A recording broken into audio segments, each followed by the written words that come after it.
Welcome to another criticism of my work, piece by piece, case by case. And this guy's a villain, and he's boring. I'll basically talk about this because I'm never going to include this in my other stories.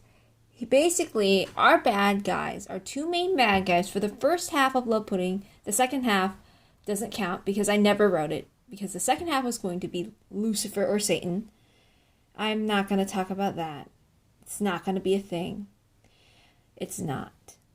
That's what I was going to go for. So the bad guys here are fallen angels.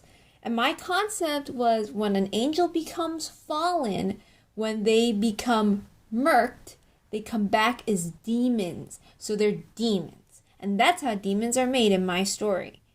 That's not happening. Scrapped. It was awful. Like there were two fallen angels and they were brothers, and I went too edgy with the brothers and it was gross.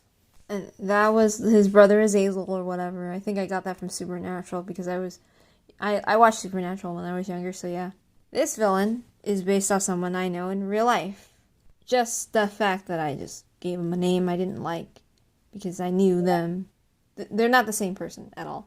I just needed a villain I couldn't think of one, so I just threw that in there. Awful of villain, but they were supposed to be like a poison master or something. And she's a shapeshifter.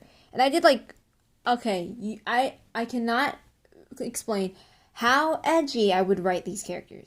You know, like Berserk edgy, but except you know how I write, so mix up with Berserk, and it's completely tone deaf and very stupid.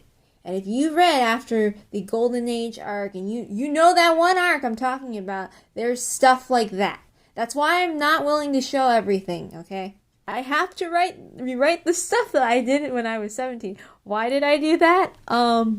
Because I'm a hormonal teenager at that age. Another case I have to criticize is when I clumsily switched to an urban fantasy to just fantasy. But here's the thing. I wasn't drawing background, so it's not like they're in an urban setting to a fantasy setting. And the approach to it, it was wrong. So basically, I won't spoil it maybe, because we might read Volume 2 one day when I'm finished adapting up to a certain point of the story. An old friend that they made angry came back to go after them, and it drove them, because they were probably not powerful enough, so they ran away and left the real world to the fantasy world. Now, I'm going to execute this thing differently when I remake my anime, and that is all going to be written in my 12 episode first season anime. Okay, bye.